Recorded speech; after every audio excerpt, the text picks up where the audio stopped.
Hello, everyone, and welcome back to another episode of the Music Chronicles podcast. I'm your host, Angelo Sarmiento, joined once again by my co-host, Shane Holmunez. How's it going, man? Hey, how's it going? It's going pretty good. I just ate 2 meals for some dumb fucking reason, Right and away. I feel like crap.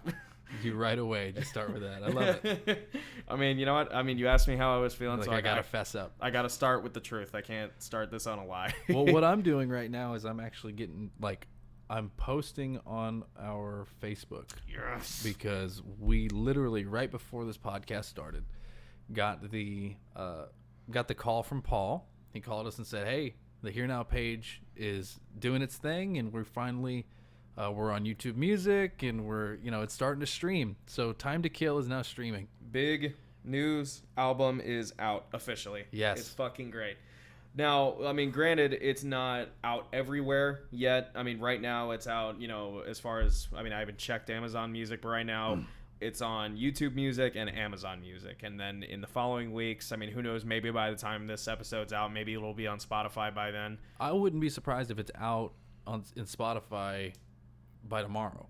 Yeah. Yeah, this process doesn't take too long. Yeah, Apple Music is the one that consistently has taken forever. Yeah. With every single that we've released, I mean, granted, I'm not gonna speak on it I know everything that I'm fucking talking about with all this side of it, but when it comes to releasing your music through CD Baby, sometimes when you do it through everywhere, it just takes time.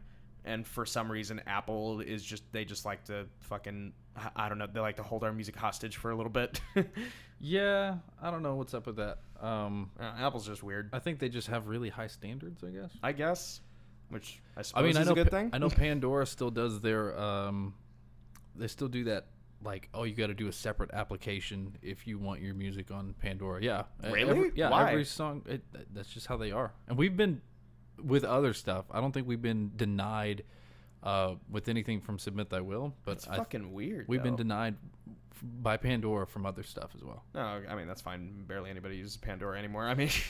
Yeah, I only know a couple people that do it. Yeah, I think Colin uses it. Oh, okay, fair enough. Yeah, but big news. Our fucking album is out, and we've just been, we've been busier than ever. I guess we're kind of taking a little break now that the holidays are, approaching. Again, by the time this episode will come out, Christmas will have already come and gone, but then we still got New Year's after that, and, we're chilling right now, but, we've been... It feels good to have a breath of fresh air finally. Yeah, but, over the past, month or so, we've been, kind of getting back into the swing of things, getting busier, playing more shows, in our case, Shane, kicking this podcast, back into high gear, Back into high gear. Mm-hmm. Well, I don't know if it was ever in high gear in the first place, but just we're getting it into gear. We're putting a new standard to it, and yeah. And I think that it's going good. So far we're being way more consistent. Yeah. So we just keep it up. We keep doing what we're doing. Yeah. But speaking of what we've been up to this past month, we've been we took a little break, just to give a little backstory. We took a little break from breaking shows. What are you saying? Breaking?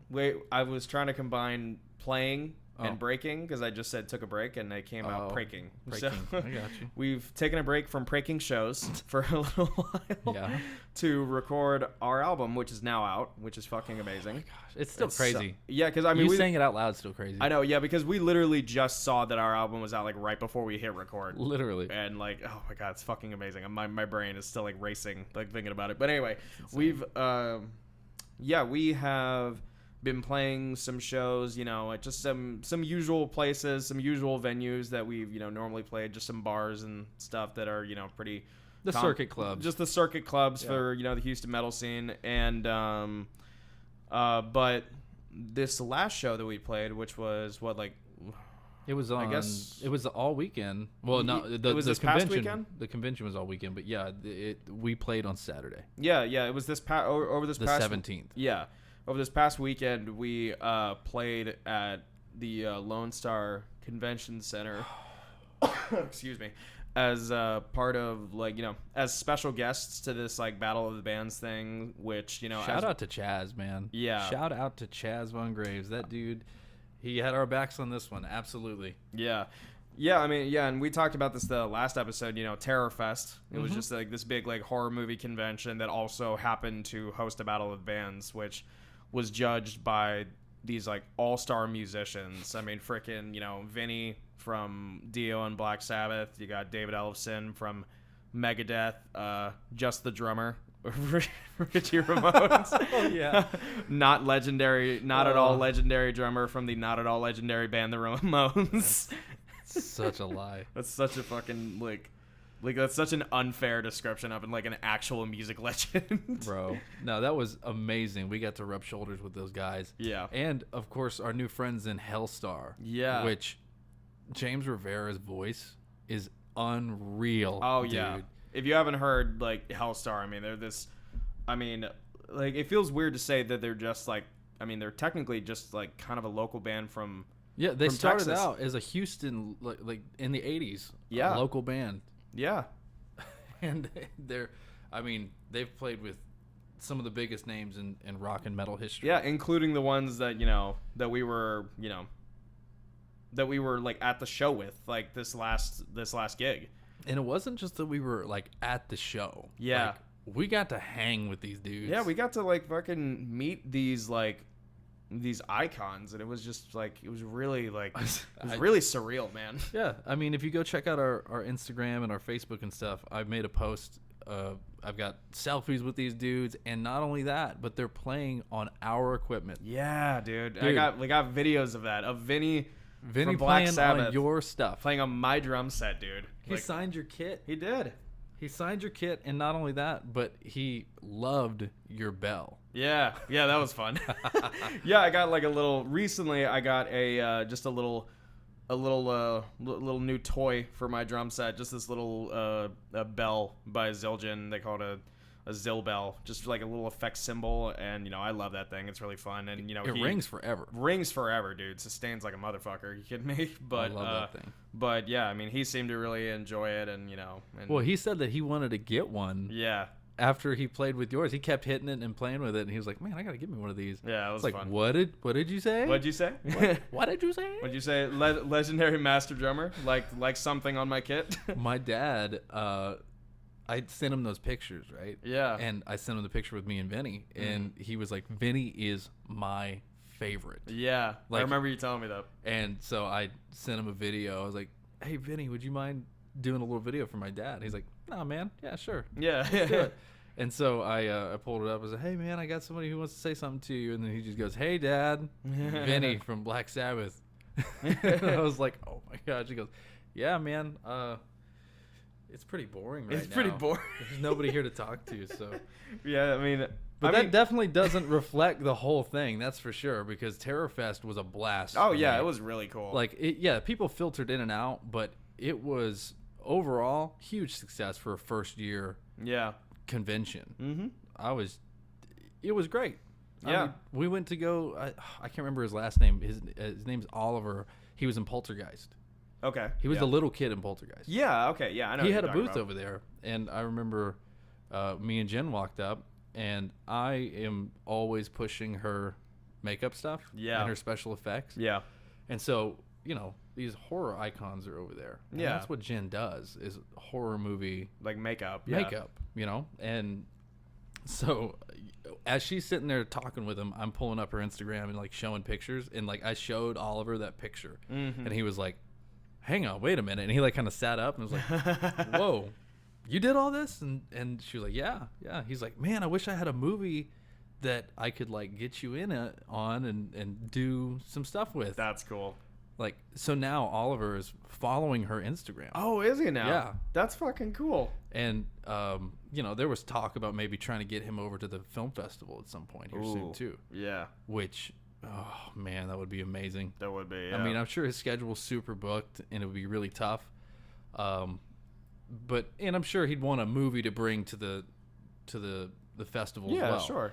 Right now he doesn't have anything, but I thought that was just super cool that he was genuinely like into her stuff. That's really cool, man. Yeah, I mean, I feel like I mean, you got to look around TerrorFest a lot more than I did. Like, I looked around a little bit, but I guess just because of the knowing who was all at the show, my mind was like kind of like hyper focused on like, oh fuck, like where do I need to be? Where do I need to like put my kit? Like I was trying to like figure out like where to, put everything, and like there was some confusion on like, some bands were sharing drum kits, some of us weren't, and I just like. Well, we were there. We talked to Chris, like the guy putting it on, and he said that we were good to use our stuff. Yeah, yeah, but I just mean like at the moment though, I was like, like at the time of it, I was kind of like freaking out a little bit, and like like there's a lot to forget about. Yeah, like I because of that, I didn't really let myself enjoy the event as much, which I kind of regret now. But I mean, hey, there's always next year. It ended up being pretty successful, so I mean, I'd be shocked if they didn't do another one.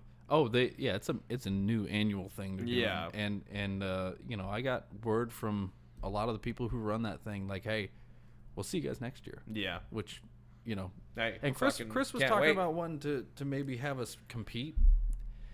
I don't know, man.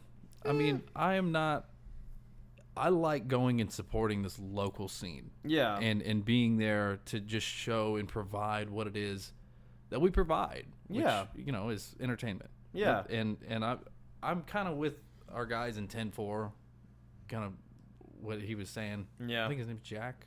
I've met him a couple of times. I can't remember offhand.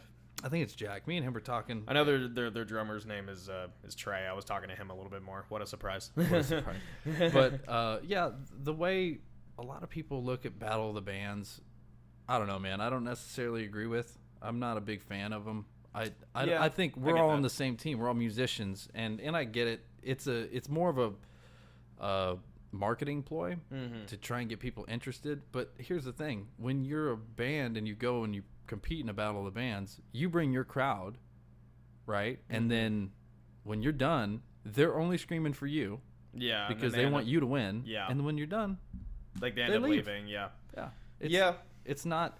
I mean, it gets. Asses in seats, but it doesn't necessarily make new fans as much as like just a normal show would. Yeah, a normal show, everybody's there to see and just be entertained. Yeah, just to see music and just to see the acts. Yeah, not to support their friends is like, oh, I have to go and scream as loud as I can just for them and make sure I don't scream for the other bands. It's a little bass backwards. Yeah, I get that. I mean, there's something about like the idea of a Battle of the Bands that like.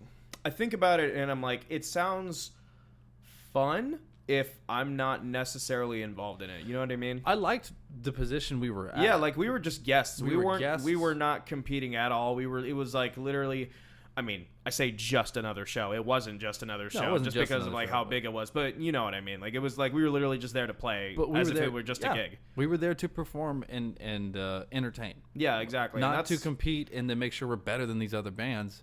Which get like graded on by like how's your stage presence, how's this, how's that, how's your originality, how's whatever, I'd rather, which is fine. I'd rather go and do what we did. Yeah, that's just my opinion, man. I think that and there's nothing wrong with bands who like to compete in Battle of the Bands. That's your stick, man. Go for it. But with me, I think that we're on the same team. Yeah, just, I mean, there was I got to enjoy all the bands and not have to sit here and like wonder, oh man, who's better than who? Like who's gonna win this thing? Like to me, that didn't matter because I was there to enjoy. Everybody. I just want to see everybody. Show. I mean, because when you think about it, I mean, it's like music. I mean, obviously, it's just another form of art, but like, I mean, whenever we're there performing, there is somewhat of like a kind of a mission that I guess that I think of in my head of just like I just want to entertain the crowd. Right. That's literally all it is. And like to kind of steal a quote from a podcast that I really enjoy. It's this drumming podcast. One of the hosts brought this up and like we're bringing up music as a competition and like he put it, music is a mission, not a competition. I like that. Yeah, I do too. And it's like I'm literally just there to entertain and that's it. And like if I've achieved that and if people walked away and had a good time, that's all I care about. I don't want to be graded.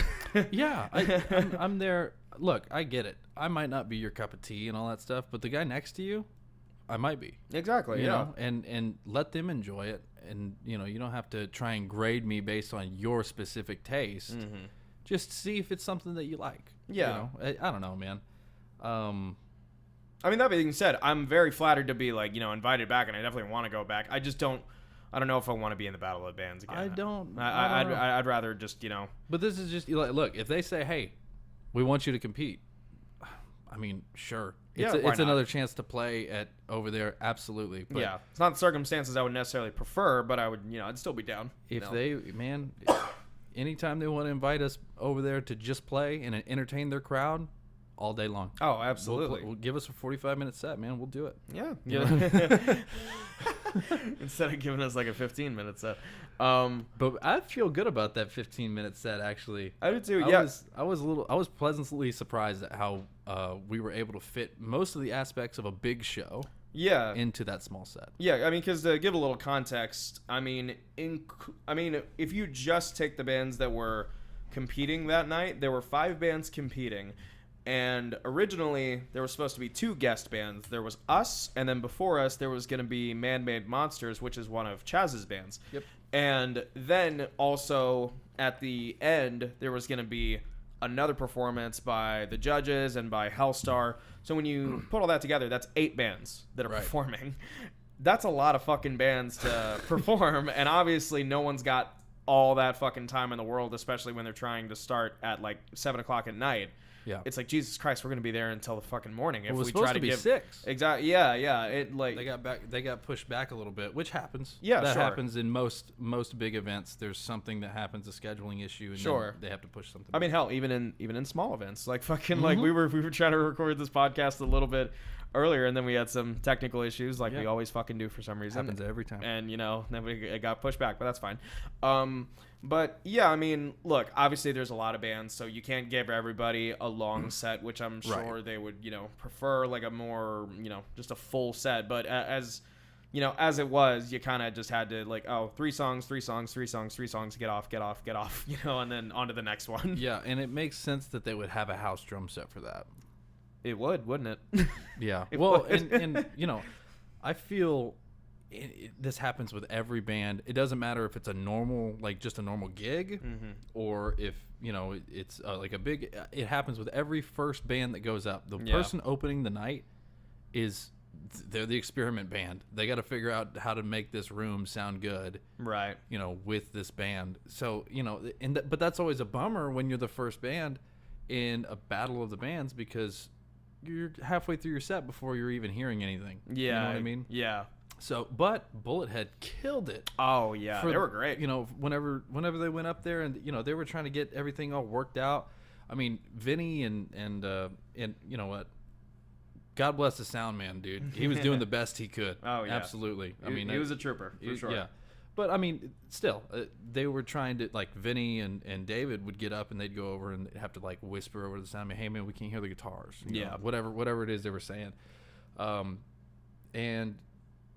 But eventually, throughout the night, the sound got better and better to the point to where you could kind of hear stuff.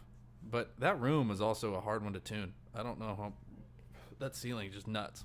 Yeah, I mean, it was a pretty. Did you see the light fall out? Oh yeah, there was a light that fell out in the convention center. Like while the bands were sound checking and like people were cheering. It was funny. It was hilarious because the way it was like wobbling, it was like one of those like big things that are big lights that are attached to like a cord. So the way it was like going, it looked like it was one of those stage lights that's supposed to move back and forth, even though clearly it just like fell out of place. So people were like, yeah. It was a can light that fell out of the ceiling and it was just hanging by its wires, and we were like, that is dangerous. There were people sitting right underneath it. Yeah, that's not going to be good if that falls.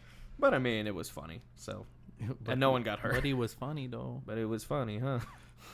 But yeah, I mean, man, how long did it take you to like get to the point to where, I mean, look, I know that we have nerves and stuff like that when we go up on stage. Yeah, sure. Obviously. I mean, no matter where we're playing, even when we're doing those acoustic gigs, there's still like nerves, like, oh man, we got to get to perform, get in the mindset. Yeah. How long did it get you, or how long did it take you to get to the point to where you know what the process is and you can handle the stress of getting ready to get up on stage? Ooh. That's a good question. I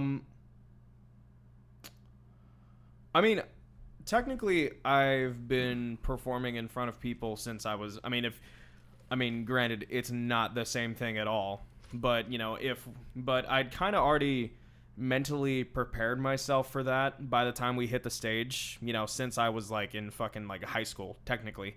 Because I mean, you know, I grew up doing like, you know, marching band events, and like we would, you know, obviously be performing in front of people, and in some cases like in front of judges, you know, at competitions, at UIL competitions. That was, you know, something that, you know, I had to get used to, and something that, you know, obviously you're in a fucking marching band, there's like fucking like there's a lot of you there, and you can kind of blend in easily. But I mean, how many people are in a marching band? I mean, it really just depends.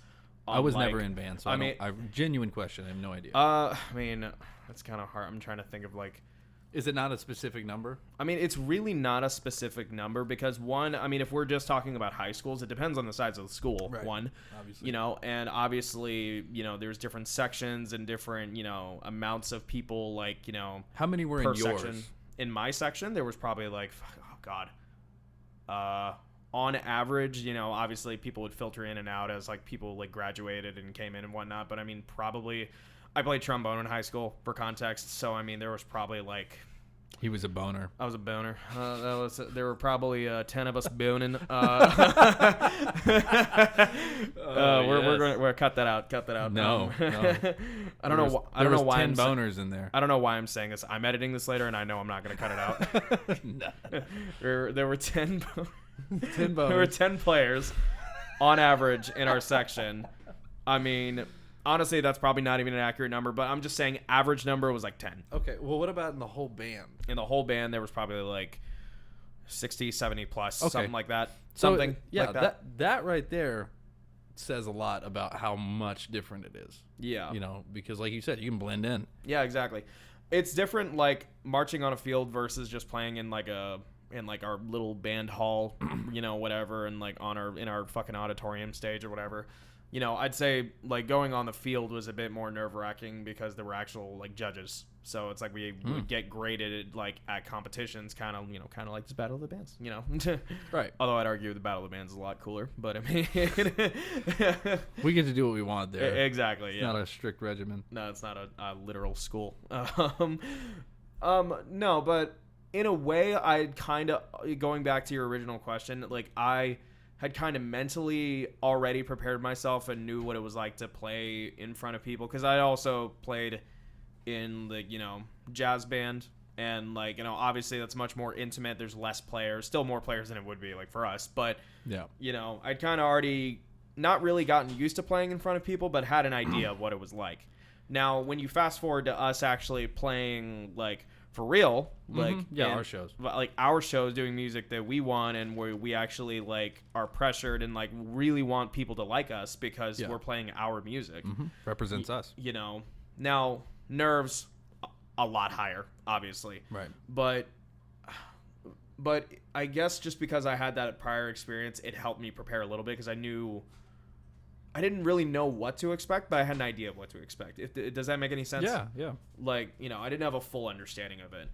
And really, it's just, you know, playing more shows, it's just like the more you play, the less nervous you get. Yeah. And I still get nervous at our shows, but it's like compared to what it used to be, like I'm thinking of like our first gig at like 19th hole, right? Like our first real gig on like the Houston circuit, playing at a bar, playing with other bands like on the bill. Not knowing what to do, where to put the drums, not knowing what to do, where to put our equipment, like, you know, because the thing is, when you're playing these little bar gigs, like you have to get on and off stage, like you gotta be like fast. That. You gotta be fast. You gotta get used to it, and you gotta, like, you know, make sure all your shit's in the right place, you know, and make sure you're not taking pre-stage. You pre-stage. You got to make sure you're not taking up too much of the sound man's time, or especially the audience's time as well, because I mean, they're gonna get bored really quickly if you're just like taking forever to set up. Oh, I mean, look at whenever Josue's amp wasn't working. Yeah.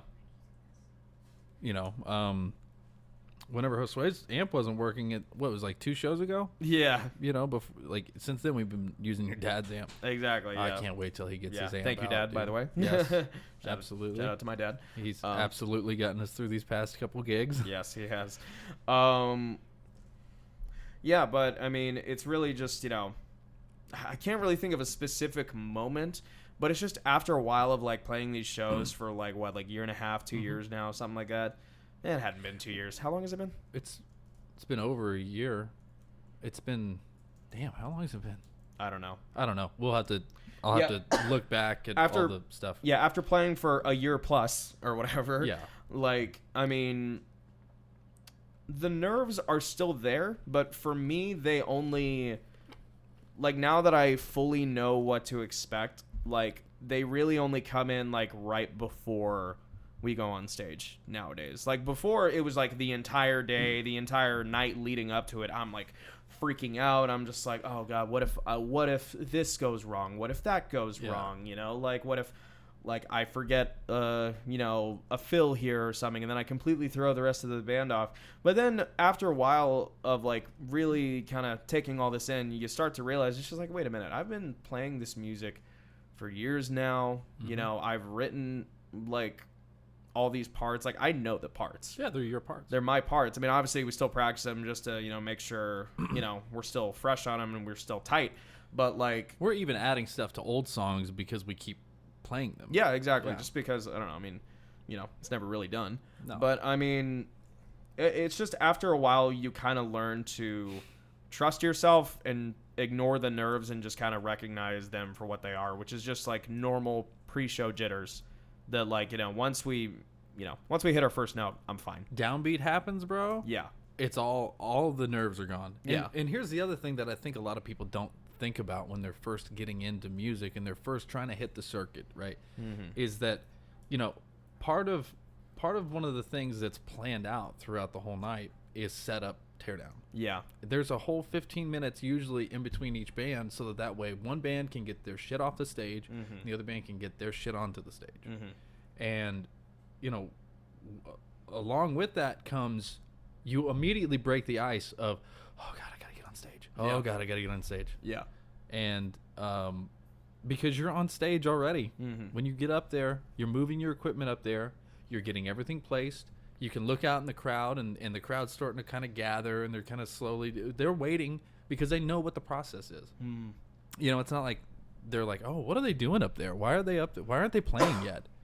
It's not like that. Yeah. It's, you know, they're like, okay, they're getting set up, they're getting their little sound, and then we do a little sound check, and, you know, we get all of the stuff coming through the monitors. Once we get the green light and the lights go down, boom, we wait for that first boom, boom, boom, boom, and then it's off to the races. Yeah. Then I'm in my element. Yeah. You know, and it feels good. It feels good to be confident about that stuff going up on stage. The only way you get it, though, is to actually go and play. Is to do it. Yeah. There's really no... There's no substitute. There's no... Yeah, there's no way of preparing for it other than you just have to actually go through it in the first place. And, you know, obviously, you know, with...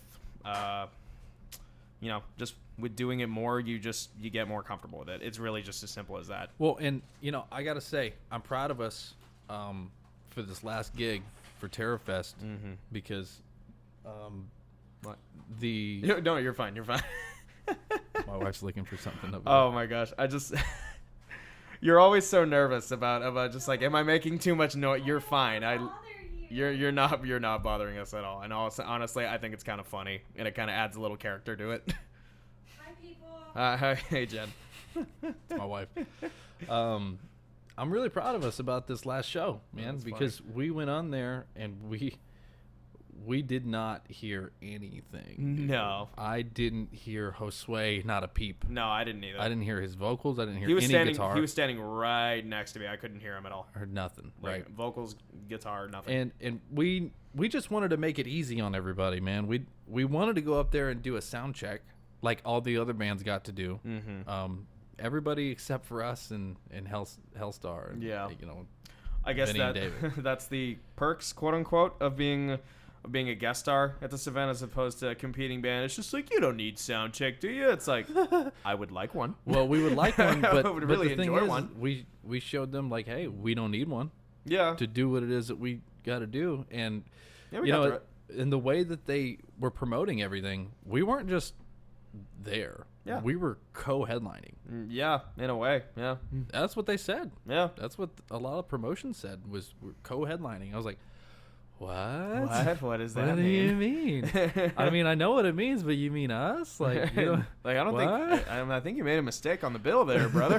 What are you Buckaroo. talking- But it, you know, Just like whoever labeled Richie Ramone just a drummer. yeah, not a legendary drummer. Not not an iconic musician. Changed.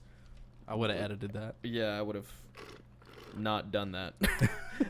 Would have done that differently. But no, I bring all that up because I was talking with a buddy of mine in the local music shop here in town, One Music Square. I'm sure I've mentioned them before. Yeah. But Local guitar shop here in Huntsville. yeah. And I was talking with him, and there's this worker over there, and he's in a band. He's got the band is him and his buddy, and they make music. So it's, you know, that's fine. 2-piece, sure. And dude's got potential, man. He puts out good stuff. He's got great ideas. It sounds awesome. But yeah, I was telling him today, man, it's like, dude, these songs have potential. You should get them out there. You should perform them. Yeah. And he's just like, oh, I'd like to, but you know, my buddy would, you know, my friend in the band, he's not too sure about it. He doesn't have any time. And I'm like, look, man, you're never going to find, it's never going to be a convenient time to do music. Yeah. If you want it to happen, you just got to go and do it. Yeah. You got to make the time. Yeah, exactly. That's really what it comes down to. You just got to make the time for it. Yeah. I mean, we all have jobs, we all have lives, and we all have the band, and that's another obligation. Yeah. You know, and we make the time. We make it happen. I mean, the only times that we really take off is like holidays. Yeah. And stuff like that, you know. Yeah. I mean, it's the same principle as like, you know, I mean, because, you know, people, you know, it's like some people don't want to view it this way, but whenever you have a passion like this that you want to, you know, that you want to put time towards, like, it's work. It's absolutely work. It's work. And, you know, it's, you know, some people can take that and like turn it into kind of a negative thing, but like there's nothing, you know, wrong with like work if it's something that you enjoy to do. And whenever you enjoy it, it doesn't feel like work. It's not work. Whenever you're enjoying, like I come home, like, okay, perfect example. We're doing Children of the Grave, right? Yeah. That's our next cover. It just happened. I was like, oh, maybe I want to do this song. And then we started jamming it, and now we're all like, oh yeah, we're fucking doing Children of the Grave now at our next show, obviously. Yeah. And it sounds great already. Yeah. And we're still buffing out some kinks and all that stuff. But, you know, that night I came home and I learned the remainder of the song. Yeah. You know, and yeah, that's work. That's me putting in work. Whenever I'm not with you guys. Well, yeah, you're putting aside time, yeah, like to do this, to make sure that, like, you know, by the time our next rehearsal comes around, you're not just like fucking around. Yeah. Like, you've got it. Well, and last night, so yeah, Monday night, got home from rehearsal and learned the rest of the song. Tuesday night, I get home and I'm like, okay, well, I did my guitar stuff. Now it's time for me to learn exactly how to sing this song. So I went into into the shared studio now with my wife. It's her studio. But I went into the back room where I have my karaoke set up, and I was doing Children of the Grave. And I was like, I'm going to do this differently. Normally, I would just turn the backing track on, the karaoke track, and just do that. And I would sing it the way I sing it. But there's some tiny little inflections that happen that Oz does that I want to make sure that I at least nail. Bless you. Thank you. God damn it. I want to at least nail it. You know what I mean? And know that I can hit those notes confidently. I love the early Sabbath stuff because they didn't care so much about, oh man, I got to make sure this is perfect and this. It was all about feel. Yeah, it was all about feel. And from what I remember hearing, that first album that Black Sabbath put out, they recorded it in one session. Yeah. Damn, that's fucking crazy, dude. Well, like it was like a 12-hour session. Yeah, they recorded all of those songs. Damn, it wasn't about how perfect the music could be. It was what does it hold? What is the feeling that this album can give you? And it was scary at the time. Yeah, and I love it. So, I wanted to make sure that we could capture that same sort of thing. So Tuesday night, I get home, and I go in there and I practice it and I rehearse it, and I sang so a couple of lines I probably sang over 100 times, just me trying to get it right. And tonight we're gonna see what happens. Yeah. Because we got rehearsal in like 45 minutes. Yeah, something like that. And that's all good. Yeah. Yeah, but going back to, you were telling me, you started to tell me about it earlier, the guy at One Music, his drummer. Oh, yeah. He just, apparently he's a little nervous, right? Like everybody is. But my thing with my buddy over at One Music was that he was just kind of like, oh, well, I don't want to push him into a situation to where he feels uncomfortable. Right. And I said, well, I get you trying to be fair to that, but there's also the aspect of what is it that you want? Like, he's got to be fair to you as a fellow member of this band to be able to sit there and go, hey, I know that I'm nervous, but I know you want to do this. Yeah. And I want to do it too. It seems like his buddy, his friend, or the drummer, I guess, they just kind of want to keep it digital. They don't want to go they don't want to go do shows, or he doesn't want to go do shows, but my friend does. So yeah. It's like a little, I don't know the full situation, but it got me thinking about, like, man, like, sure, I was nervous whenever we first hit the stages, like that 19th hole gig and all that stuff, but my passion outweighed any nerves that I have. Like, if you really want to do music, you're going to go out there and give it a shot. Yeah. You're going to see how people react to you. And if you're already putting out singles, because they are, if you're already putting out singles, I mean, why not? Well, I mean, why not go, like, present it to people? And he was saying, oh, well, we're talking about doing shows after we put the album out. I'm like, I mean, look, man, it's your thing. You can do what you want with it. I'm just thinking, if we waited that long, we would have never played a show, and we wouldn't have even started booking shows until, like, maybe tonight. Yeah, tonight would be okay. Let's do a show. He's like, we finally got our album out after, like, how many years? Now we can start playing shows. No, you got to be able to walk and chew gum at the same time. Sometimes, you got to be able to do more than one thing. Yeah. And I really like their music, man. I think that they should definitely pursue it, but that's their thing. You know? All I can do is kind of give them my take on it. Yeah, and, like, just support them. Yeah. Yeah. I mean, it's everybody's own journey when it comes to music. There's not a right or a wrong way to do it. Yeah, but, like, I'm just thinking of, like, But I've seen what works. Like thinking about, like, what you were saying about, like I don't know if I, like, if this guy's now wanting to perform it live, because of nerves and stuff. I mean, like, it's a fear that, like, a part of me can understand. Absolutely. But I mean, it's like, I mean, you hit the nail on the head, like, earlier. It's just like, my passion for this outweighs any fucking nerves, because this is something that, like, now obviously I'm just speaking for me personally. I don't know that I don't know this other guy, but, like, this is something that, like, I have wanted to do since I was a little kid.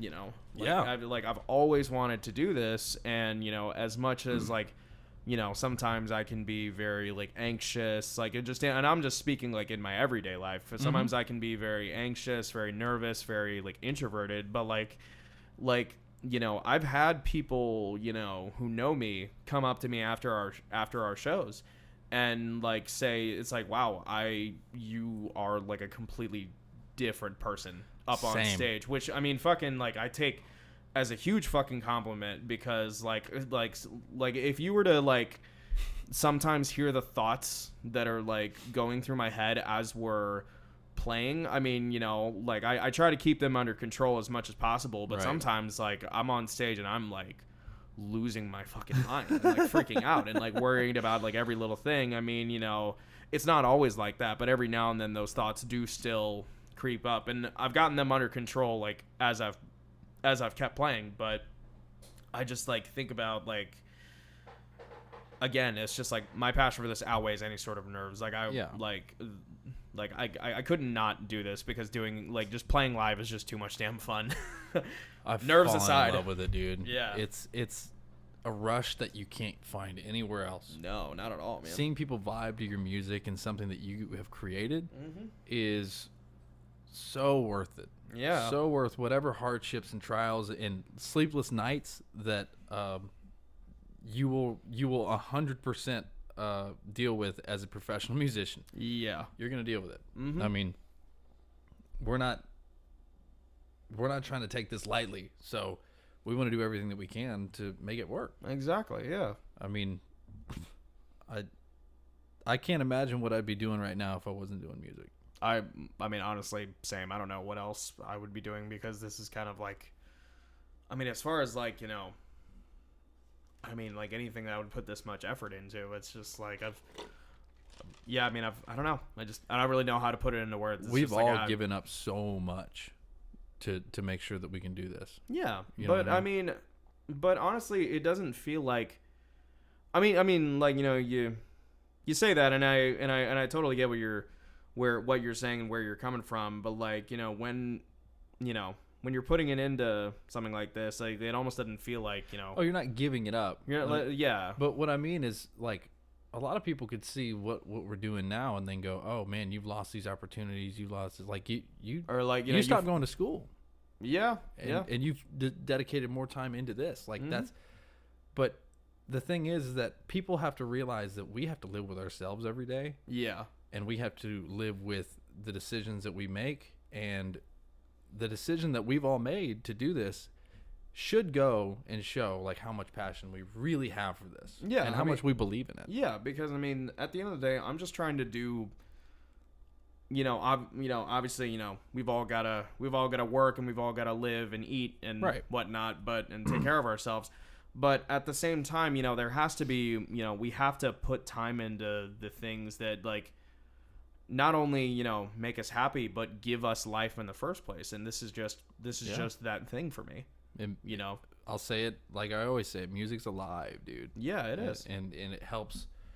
Like, it can help with so much. Yeah. And you'll never know it. I mean, there's so many songs that I can think of, like, right off the top of my head that have helped me, like, right away. Like, See You on the Other Side. It's a perfect example. Yeah. Has helped me get through whenever my mom passed. Mm-hmm. You know what I mean? Like, dude, I broke down harder than I've ever broke down right after she passed. Yeah. Because that song just randomly came on. And her and she's the reason that I listen to the music that I listen to. Yeah. And that it was like she was speaking directly to me. It was insane. It was a surreal moment for me. Yeah. And it's something that I can't explain to anybody and then have them completely understand right away unless you've been through something like that and a song has really helped you get through it. Yeah. I know that there's a song that Josue, I don't know the song, but he brought it up on a past episode. He's quoted it to me a bunch of different times. And yeah, I'm a horrible friend because I can't remember exactly what it was. I wish I could remember. But he was going through a lot of stuff whenever he was growing up. Mm-hmm. And there was this one song by this one band Yeah. that there was a talking point in it. And that's like his mantra. Like that's what he thinks about to get him through hard times. Yeah. And if we can provide that for one person, we've won in my mind. Like we have succeeded in doing exactly what it is that we want to do, which is leave a mark. You know? Leave a mark on this world that people can vibe with. Yeah. Yeah, I mean, that's all. I mean, yeah, that's all we can, hope for at the end of the day. I mean, it just goes back to, at the end of the day, you can dress it up as, whatever you want. At the end of the day, we are entertainers. Yeah. As well. We, write and play to entertain, but also it's just, it gets a little bit, deeper than that. Like you were saying, like trying to get, somebody through hard times. And all I want out of a show is just to, for somebody to leave having had a good time. But I mean, if it can go even deeper than that and we have a song that like touches people like that, I mean, that's like fucking like thinking about that. That's just fucking incredible. It's incredible. That's something that I can only hope, that somebody feels that way about one of our songs someday, Yeah. Yeah. At least that we know of, Well, the thing is that even with our stuff, like some of the songs, like I know the inspiration behind every one of our songs. Yeah. I know the backstory. I know everything about it. But even with me, songs can change meaning. Yeah. For me. Tritamos is a good example of that. Mm-hmm. But more than that, her. Yeah. Hurt for me. I don't know why, man. But parts of that song, not the whole thing, obviously, but parts of that song really remind me of the situation I had with my mom. Mm-hmm. It's like, if she saw me now, would she stay or walk away? Yeah. You know, because I'll stand my ground, and I pray she'd do the same. Stuff like that. Yeah. It applies to that situation. Yeah. It might not have been written about it right away, like initially, but it can definitely apply. Yeah, for sure. And I think that's one of the main reasons I love writing the songs the way we do, because they can, over time, things can develop, and you can find new meaning in music that wasn't originally intended. Yeah, and it's I almost didn't want to I'll be honest, I almost didn't want to bring this up, like, after you were talking about your mom. What? So, you were talking about music, like, getting you through hard times and difficult times, and this is like, I'm gonna preface this. This is not nearly at all the same situation or anything, but like, it reminds me of like, thinking about like songs, or in this case like an album that like helped me get through something. I mean, a few years back I went through like I went through like pretty what felt like to me like a pretty serious breakup. Right. And at the time I was still going to school, and I wasn't really enjoying that, and I wasn't really sure what I wanted to do with it. And I'm saying it now, and it's gonna sound fucking stupid. What? But genuinely, no, I'm getting there.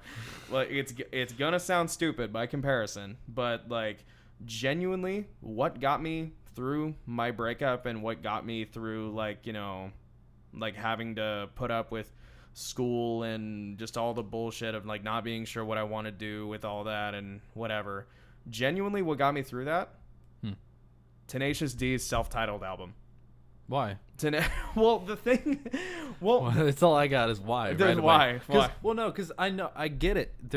It's different for every person, so I want to hear what about that. Is it just because it was entertaining and it distracted you from all that stuff, or was it because there was a message within it that really hit you hard? I mean, a little of both. It was mostly just because it was a entertaining distraction, but like, well, that's huge. The reason, like, what got me through is because like, literally the whole time, and look, like going through like a serious breakup or whatever, like at the time it felt like my whole fucking world was ending. Obviously, right. I look back at it now and I kind of laugh, and I'm just like, oh, whatever. Breakups happen. Who cares? Like, who gives a shit?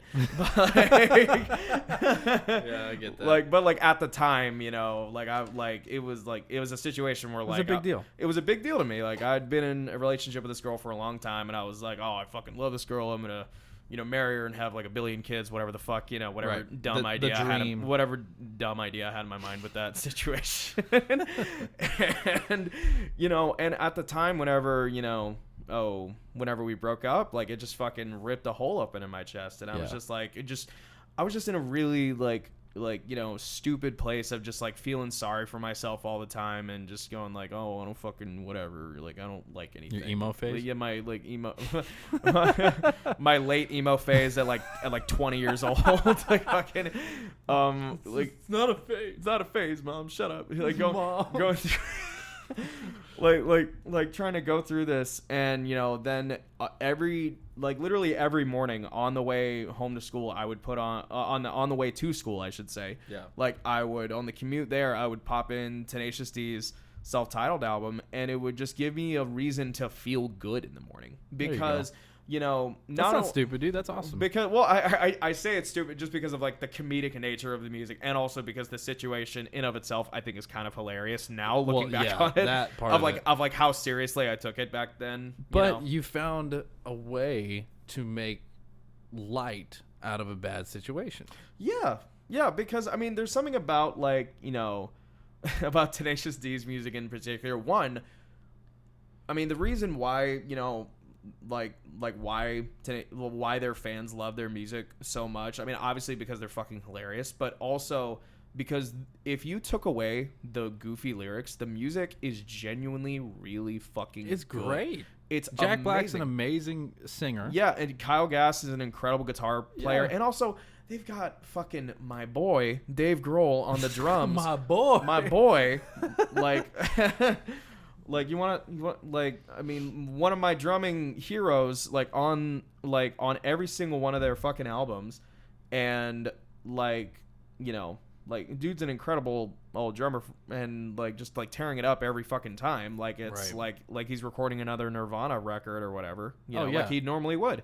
And, or another Foo Fighters record for that matter. But, like, but yeah, I mean, the music's genuinely really good and it's really funny. And there's just something, like, both badass and really hilarious about the macho fucking bravado nature that Jack Black has of, like, we are the fucking best band in the world Ever. while also singing about, like, dicks and smoking weed and, like, dumb shit like that. You know what I mean? I love it. It's such a juxtapose. Like It is. It's such, like, an unearned confidence that, like, I really needed to get through because I truly hadn't earned any confidence through any of that. But it helped you. It helped you genuinely. Genuinely, it helped me, and it made me feel like, I don't know, it made me feel good about myself, and it made me just, like, not hate life for a little bit. Well, there you go, Jack Black. You helped out Angelo. Yeah, exactly. You and Yeah. Kyle. You and Cage, fucking, you know, you helped. You must pay the rent. But yeah. Well, I mean, Jack Black and them are part of the reason why we're such good friends right away. Oh yeah, I mean, I think I mean, we've joked about this before, but like, Yeah. I've noticed a weird trend where, like, a lot of my very close friendships, like, even outside of the band, have started because of my love of Tenacious D. Like, that's not a joke. No, I know. It's, Like, literally, seriously, like, all my close friends really fucking love Tenacious D. yeah, same way with Isaac. It's like, yeah, same way with Isaac, same way with my good friend Matt, who's you know, my cousin's boyfriend. He's a huge Tenacious D fan as well. There you go. And I was I was just like, okay, good, you can still date my cousin. Cool. Yeah, I approve. I approve now. That's awesome. Yeah, dude. I can't believe our album is out right now. Yeah. I'm still kind of like shell shocked by that. Yeah. Just like I keep looking over at my phone like, wow, it's out. I know. Like, Wow, I'm it's out. literally, you know, like, looking at it on fucking you know, YouTube Music and just seeing all those tracks, like, lined up exactly like how What we talked about, what bro. we talked about, and it's got the separated, like, intro and outro tracks. Like, I mean, like, before, when we had it on our website, like, we had to kind of, like, keep them together with the tracks they were next to, but now it's actually, like, separated, and it just looks so nice. Oh, and it flows very well. It does. I mean, It do. it be flowy. It yo. be flowy, yo. Yeah, I hate myself. I gotta share it to my personal Facebook. Do it. Album is streaming. Mm-hmm. ing. Boop. Share now. Look at that. Easy day. Yeah. Oh, did you see that Victor Wooten thing I posted? No, I didn't. What was it? I saw that you posted something about Victor Wooten, but I didn't actually look at it. Appreciate it. I was doing some Christmas shopping. Fuck off. All right? Here. Let me see. Pull it up. If it'll play, why don't you play? Fa la la la la la la. Fuck off. Come on. Okay. Well, my phone's being dumb. It's on our Instagram. And no, it's on our Facebook, not our Instagram. Oh, did you share it, like, on our Facebook Yeah, page? it's on our Facebook page. Oh, I thought you just sent it in, like, Messenger or something. No. Where the fuck? Where is it? It's on the Submit Thy Will Facebook page. I share a little Victor Really? Wooten thing. At Submit Thy Will on Facebook?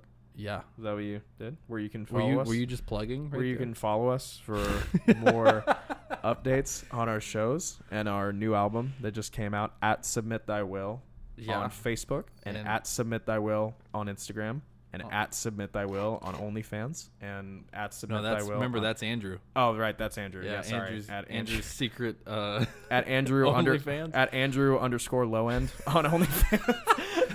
Oh, there you go. People are actually gonna search that up and think it's no. Andrew's. Hey, if you find something, let me know. If you find, I mean, hey, if you maybe there is. Maybe he just he's had an He was OnlyFans this whole time. He's being very genuine about it. He's like, "Oh, check out my OnlyFans. Remember the show?" Oh yeah, that's Yeah, right. that's- Let's make a joke about that. Yeah, Oh, there are no wrong notes. Oh, okay.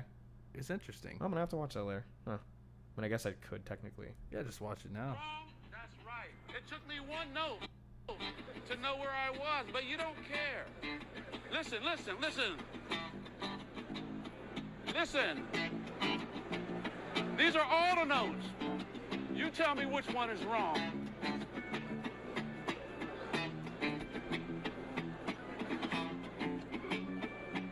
All the notes are right. I mean, he's got a point, genuinely. But it's the context that makes it right, not the pitch. We teach you pitch. We should be teaching you context. Context, okay. You can put any note into that groove context and it'll work. What is one? Yeah, dude, that was crazy to me because he just kind of I've always thought that same way. It was just like it, especially in metal. Like when you're writing metal stuff, you necessarily don't have to be hit, especially when it comes to rhythm stuff. You don't necessarily have to be hitting all the right notes. Yeah. If you treat them as grace notes and it's the context in which you put them in, any note can work. That's true. Yeah. Yeah. I mean, that's why whenever we just start jamming, like we jammed the other day on Monday whenever we were just getting warmed up and all that stuff, and we just let it rip and we just went at it. You'd put like a drum beat down and then I'd start doing a rhythm guitar part to it. Yeah. I'm not thinking what key am I in? Right. I'm thinking what's the pattern that I'm making. If I can make a good pattern, then yeah. Yeah, I mean, we're good. Yeah, I mean, it's kind of like what we were talking about last episode as well, when we kind of got into all those like all the wacky time signatures and stuff. Right. It's like whenever like we play something at odd time, we're not really thinking about what time signature it's in. We just find a pattern that we like, and then we start playing it. And it's kind of, honestly, it's kind of the same principle. I mean, I'm a drummer. I don't really think, I mean, granted, I'm literally just speaking for me, but I don't, really think melodically first. But you're a boner, man. I'm a You're a boner. You got to think, notes. I got to slide into that right position, Just got to slide into those DMs, bro. Oh. That's so fucking dumb. I love that. That's great. I mean, no, you're right. I should, I got to get good. My bad. Get good, mate. Get good, scrub. Well, I think that the fact that you already have like wind instrument experience is really what helped you with singing, because if you guys go and listen to some of the songs on this new album that just dropped, our boy Angelo here is trying to hide in his own shirt like Cornholio. He's gonna break his headphones. Yeah, right. My nice new headphones that I just fucking got. But yeah, he's singing on this album. And yes, yeah, man. That is awesome. I love it. Every time I hear it, I'm like, oh yeah, dude, there he is. And now I still have to post those pictures. Now I can, because I was trying to hide it from. It's all right. All your, thanks this way. You're welcome. We were trying to hide it from all your peeps. Yeah, I wanted it to be a surprise, just because. How'd that go over? It went over pretty well. Yeah, it went over really great. I mean, my parents have always been. My whole family really has always been, incredibly supportive of all of this, which has been great, and that always makes. You have the most supportive parents. Dude. Yeah, I really do, and it makes things so much easier. Like seriously, like but yeah, no, they were really excited, and I showed them. It's funny, I mean, because whenever I sat them down and I showed them, there's a song on the album, Her, where I'm doing harmonies for pretty much the whole song, I sat them down and showed them the song, and whenever the first line, I want to say it's in the first chorus, that's when my harmonies kick in, because I don't think I do them into the verse until the second time until around. The second verse. I think you're right. Yeah, but after the first chorus was done, I paused it and I was just like, so you hear that like harmony in the background? They were like, yeah. I'm like, that's me. Nice. And they were just like, what? Like, oh my god, rewind it. And it's funny because my dad tried to play it off like, oh yeah, I knew it was you. Oh yeah, of course. I knew it was the whole time. Yeah. Ghost go. Yeah, ghost go. Oh, it's all coming together. No, but he like, whenever I sat them down like for that, and like I specifically wanted to show them something off the album, like my dad was kind of like, I kind of figured it was going to be something like that, like you wanted to surprise us with like you know, like something you did, but I didn't realize that it was going to be that. And I was like, yeah. And they were loving it. And, you know, they were telling me later on, like after listening to it a few more times, they're just like, you know, now that we know it's you, I can actually like hear your voice. Like I can actually hear it. And I'm like, yeah, that's really cool. And you have a good voice. Thank you. First of all. Yeah, but I don't know. It's something that I never really ever pictured myself doing. But I'm really glad I'm doing it now, and that's fun. I enjoy it. That goes back to comfort levels, right? Like, of course, this is not something you're necessarily right away comfortable with. No, but you have the passion for music enough to where you're willing to put up and try and make it work, whether you're comfortable with it or not. Every time that you do a drum solo, I know you get nervous, but yeah, dude, I'm not the biggest fan of doing drum solos. Your solos kick ass. Thank you. And everybody loves them. And you know, whenever it's just going to drive you to want to be a better solo player later on, because you hear all these little things that you're doing now, and then you hear your favorites. It's like, oh, I mean, it absolutely does want to make me, you know, get better at that. And you know, it's something that I never am one to suggest myself, but you know, like, I don't know, at the end of the day, I mean, you know, again, it goes back to my passion for this outweighs any sort of nerves, and that ties into, you know, our shows and into writing and, you know, recording all, like, you know, all these songs and, you know, performing them live. I mean, look, if I get suggested by one of you guys, I think there should be a drum solo here, or like, you know, for any future songs, like I think you should do a harmony here. There's always a part of me that's going to want to say no because I'm too nervous. Right. But if I ever do say no, it's genuinely only because I don't hear it. Right. Because at the end of the day, all I want to do is serve our songs and just be a good representation of the band. Same. And that's the only reason that I agreed to do a solo the last time, because of where we decided to put it and how it would be a good transition. Circumstances have to be the right one. I genuinely, like, once it was suggested to me, even though, you know, I probably didn't seem excited about it at all, about the prospect. I'm sure, in fact, I probably looked like I hated the idea. But when I really thought about it, I'm like, there's no argument I can make in my head against this. And so that means I should absolutely do it, you know. And I think the same applies for all of us. I mean, we all know that we're all putting ourselves out there. Yeah. And putting ourselves in a situation where, dude, we could bomb. Yeah. And we could look like idiots. Yeah. Right?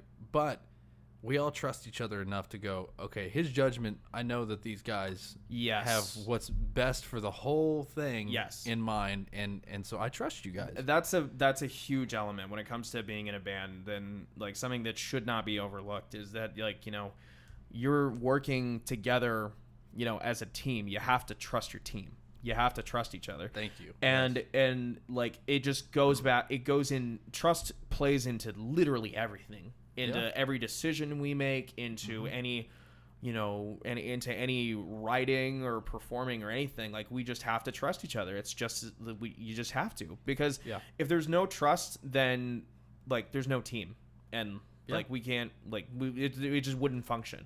No. You know, and like there's so many, not the way we have it set up now. No, there just isn't. And you know, like, you know, it's gotten to the point where, like, you know, obviously we're all very, like, hard on ourselves sometimes, especially during the recording process. I know, like, I can be very hard on myself, but what's great about that is that, you know, I have you and Paul to rely on in the studio. You know, I have those other sets of ears where, like, you know, if you guys are hearing something and, you know, I'm just in it over my head of like, oh, I was like a fucking, like, millisecond late onto that, on that snare hit or whatever the fuck, and then you guys will listen to it and be like, no, that's the take. And I have to put my ego aside and be like, look, I've worked with you two long enough to know that you never bullshit me, and if you think that there's something to this part, then there has to be something to this part, and I just have to trust you guys. And the same applies with every member of this band. Yes, exactly. We all go, okay, like the interests of the band, we all have the same interest. Yeah, we want to make sure that it's represented the best way that it can be. Yeah, we've built this thing over the years, and we have pride in it, and not like a like a negative sort of like we're better than everybody else pride.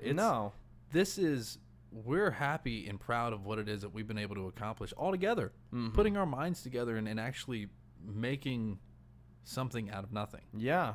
I mean, taking the talent. I loved what Andrew said the other day. He's like, is it wrong of us to just sit here and say, we're actually good musicians? Yeah. And I said, absolutely not. Yeah. Like, we're able to sit here and go, wow, like we can pick up a whole song in one day. Yeah. Like, we weren't able to do that 2 years ago, 3 years ago. Like, not to the extent that we're able to do it now. Yeah. It would take us a week to get a whole cover together. But now we're like, we can crank this stuff out in a day. And it sounds like Submit Thy Will. It doesn't sound like we're trying to sound like other people. Yeah. We give it the flair right away, but we give the songs the integrity that they deserve. Exactly. And the respect that they deserve, because any time that you're covering a song, it's because you like the song. Yeah. You respect, unless you're like Weird Al or something like that and you're making a parody. Yeah. And like, you are doing the cover because you love the music and you respect it and you want to try and do it in a way that is respectful. Yeah. You know,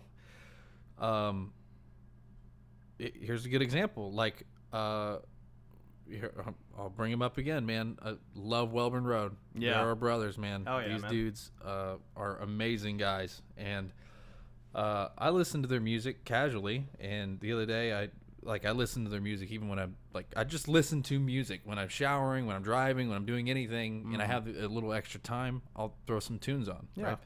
And I got out of the shower, and they had their song "Bury Your Burden" was on, and that song just hit me different that day, and I was like, man, I really like this song. This thing's awesome. Yeah. If you haven't heard it, go check it out. That's great. It's an awesome song. Yeah. And I was like, man. So I texted Tyler, the guitar player for Welborn Road, and I said, man, there's this little fake out that they do in the pre-chorus for the second, right before the second chorus, where in the first one they do 2 rounds of like the main riff. Yeah. Well, in the second one they only do 1 round. It was like this little fake out, and it throws you off if you're not expecting it. You're expecting that second time to go through, and it's going to be the same thing. But yeah, it's like a jolty kind of, goes right into the chorus after 1 round of it. Yeah. And I love that. I fell in love with it right away. And so I messaged Tyler, like, dude, I love this little spot. He's like, dude, I'm probably the most proud of that little spot. Oh, yeah. One of his favorite spots that he's ever like done. That's so cool. He intentionally put it in there. It turns out he wrote that whole song. Nice. He did, and not just the guitar, but everything. he wrote the lyrics and the vocal melody. That's cool. I mean, yeah, I was really impressed with that song. So, I mean, what happens whenever you like a song? You want to learn it. Yeah. So I made it a point in Welborn Road. They're like us when it comes to being on like in the local circuit. Yeah. So there's not like a bunch of tabs that you can. Oh, hang on one second. Josue's calling me. Remember where we're at. Okay. Oh no, you're good. Keep it on. Hey, bro, you're on the podcast. Say hi. Hello. Hey, Josue. How's it going, man? We're doing okay. Good. Doing good. We're live right now. So what you up to? I'm on my way to you. Oh, cool. The door's not locked, or the door is locked, so I'll go unlock it. I mean, I have a key, so. You can't get the top lock, so. Oh, that's true. Yeah. All right. Well, how far out are you? I'm like by the HEB. Okay. Yeah, not far. See you when you get here. All right, see you in a bit. All right. Bye. Bye. Anyway, so I wanted to learn that song. But Yeah. it's not like they have tabs out for it or anything. So No. And honestly, I haven't learned too many songs completely by ear. Like, I'll always usually look up some tabs to give me some sort of direction. Oh, same here. Yeah. But I was or like- even like a video just so I can see whoever like playing it. Right. Yeah. And so I was like, I'm gonna learn this whole freaking thing. I want to figure out, because it sounds like I could do it. I want to learn it. So I was texting him. It was like in the morning when I started texting him, and then by the end of the night, I sent him a playthrough of me playing his song. And there was a couple of things that I needed to change up a little bit, but for the most part, I got it. Yeah. I felt pretty good about it, and I sent him a video last night of me almost nailing it, and I got to the solo, and I slid into the wrong freaking spot. And I just went, damn it. And I just, I was like, shit. I was like, I had to send it to him anyways. Because, you know, to me, that would be, I would love to see somebody mess up one of my songs. But I'm getting closer. That's actually going to be one of the next big social media covers that I do is going to be a Welborn Road, that Welborn Road song, Bury Your Burden. That'd be cool. I want to do it like we did the Lamb of God one. Yeah. I might need your help with that. Yeah, for sure, man. To you know, because you helped me with that first one, so that'll be good. Get the lighting right and everything. Yeah. But after that, I also want to do the new one we just did as well. I'm going to do a guitar cover of Children of the Grave. Nice. Yeah. I'm just going to do both. I got to go unlock the door real quick. Oh, is that him? He's here already? I don't know. Okay. Well, we shall see. Let me unlock it. Is that Joust? Oh, okay, no. No, I'm just getting it unlocked for him. Oh, okay. Yeah, fair enough. We don't have another microphone for him, so he's just gonna have to chill. Yeah. Well, honestly, we don't have too What time much. is it? Yeah, it's like 8:50. We don't have we don't have a lot more time. We should probably start wrapping it up. Yeah. It's probably a shorter one, huh? I mean, how far are we into it? Yes, but like not that much shorter. We're an hour and like 12 minutes into it. Oh, so okay, it's not bad. It's still very much a podcast length episode. To me, I'd consider like a short episode like a 30-40 minute episode. Like that's what I would consider short. Yeah. This is probably like a pretty it's a decent sized episode.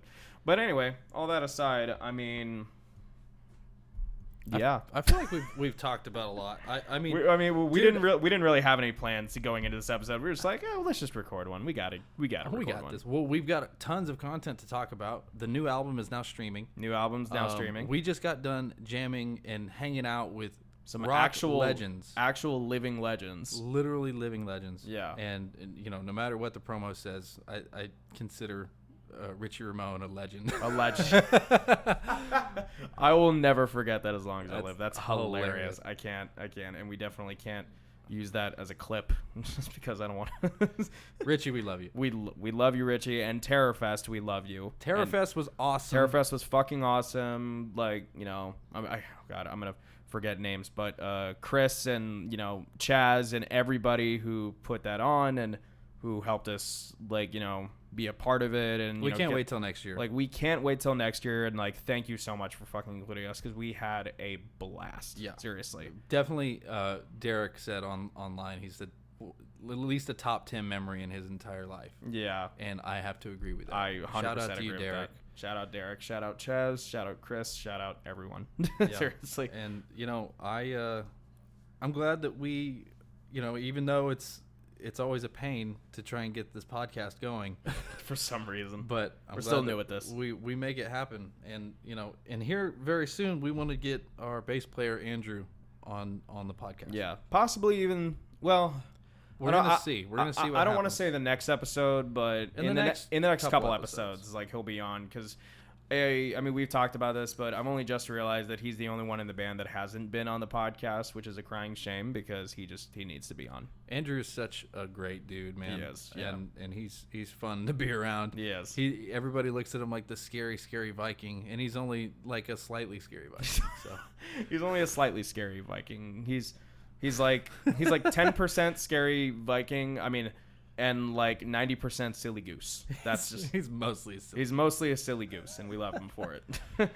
But anyway, that I think is gonna wrap up today's episode of the podcast. Thank you guys so much for tuning in once again. And you know, this episode's gonna be out on December 26th. Right now, we're trying to do every 2 weeks, you know, on a Monday. I mean, pretty soon we'll probably be updating it to once a week, but for now it'll be every 2 weeks. So that would put next episode. So let's see, 26th, then it would be. This is all in theory, by the way. It's all in theory. This is what the plan is. This is not what the necessarily plan is. the rule. Yeah, this is not. Yeah, I mean, this is what the plan is. So the plan is for the next episode to come out January 9th. So we'll be in the new year for the next episode, and we hope you guys keep tuning in next year. So See you next year. We'll see you next year. Goodbye.